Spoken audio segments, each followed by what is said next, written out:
Adventure racing teams comprise 4 members and must contain at least 1 male and 1 female. They must race as a team, no more than 100 meters apart at any time. If one team member drops out of the race, the whole team is out.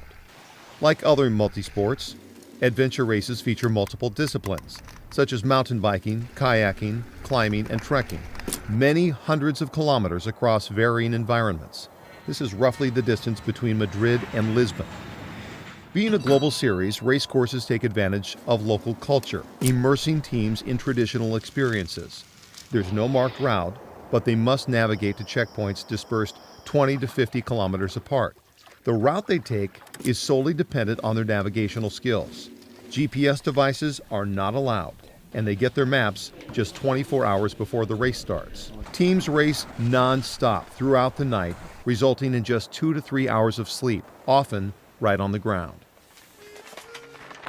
In 1989, a Frenchman wanted to create the greatest endurance sport on the planet and deliver a racing experience reminiscent in the era of global exploration.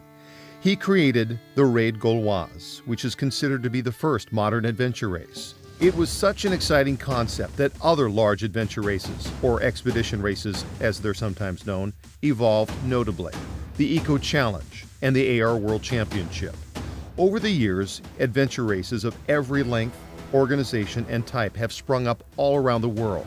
In 2001, the top adventure race events from around the world joined together to form the Adventure Racing World Series. Teams could qualify at one of the global events and attend the annual Adventure Racing World Championship, which continues to this day. Adventure racing is one of the few sports where novice teams can compete on the same course with professional teams, because adventure racing is primarily getting across the finish line if possible. There are typically 3 disciplines, or modes of travel, throughout a race. Each discipline undertaken is called a leg of the race. Paddling, which can look like this, or this. Mountain biking, which could be in a cave. Trekking can be up here, down here, or like this. Well, that's hike a bike. The course director creates a new course for every race and searches out unique and compelling challenges for the teams. There is no limit to the number of legs in each race, their distances, or the order they're planned. At the end of each leg, teams enter a transition area where they resupply food, equipment, and prepare for the next leg. Equipment and food available for resupply comes from a box the team pre-packed before the start of the race, which was moved to the transition by the race organization. There is no outside help, so if you didn't pack what you need, then you must do without. Transition areas are still on the clock, so how long a team stays in transition is up to them. There are often unique disciplines along the adventure racing course. Some are the only way to get to the next checkpoint. Others may reflect the local culture and environment. Adventure racing can sometimes be so tough that only a few premier teams finish the full course as it was initially designed. However, in the spirit of adventure, race directors will reroute teams on a shortened course so they can reach the finish line before the final cutoff time. These short course teams are still racing and are ranked accordingly behind the full course finishers. Completion of an adventure race, full course or short, is often the main goal of teams and remarked upon as a pinnacle moment in one's life. This is a race through diverse environments, cultures, and often weather, which never stops a race. Adventure racing teams are prepared to be hot, cold, and endure whatever is thrown at them. Movement toward the finish line is relentless. Athletes have varied roles within their teams. A navigator, a captain, and a pack horse are but a few. The navigator, or nav, must be proficient at using a map and compass in the backcountry, moving their team from checkpoint to checkpoint, using skills and best judgment to determine the route, creating a race with many possible routes. A good navigating team can pass a fit team going in circles.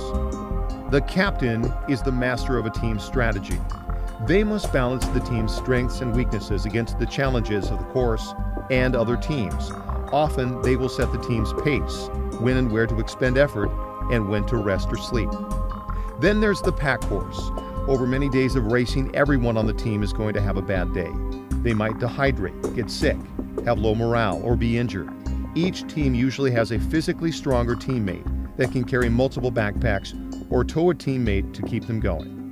The pack horse, or the mule, is the strongest teammate who can do twice the work for the team. And this is not always a man. Adventure racing has developed its own language and race techniques. On tow is when one team member pulls a slower teammate along using a tow rope, be it the bike or the trek. As a team must stay together throughout, this is smart racing and brings the average speed of a team up. Teams create special towing systems that they can implement without even stopping. Sleep monsters describe the dark hand of sleep that begins to cloud your judgment and slow you down. Often, this sleep deprivation causes hallucinations in athletes. When to sleep and for how long are critical decisions a team must make, and there are many varied strategies. A dark zone is the only time race progress is halted. This is implemented by the race director when a section is just too dangerous to be negotiated at night. Often, this is a whitewater paddling leg. The race clock doesn't stop for teams having to wait for the dark zone to lift. Their only consolation is some additional sleep they may get while they're waiting. Dot watchers are avid online fans of adventure racing. Teams carry a tracking device that beams their location to a website where each team is displayed on a map with a dot, hence the term dot watcher. Some teams turn a passion for adventure into a lifestyle of adventure racing. Novice teams will travel the world choosing adventure races in exotic locations, partly for adventure race, partly for exploration.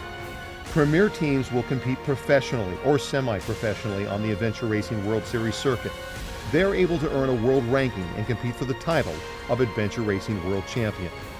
Adventure racing is a strategic endurance sport that pits an individual against themselves, other teams, and the unforgiving environment. This creates a race experience that every adventure racer will tell you is addictive. It is the ultimate race of human endurance.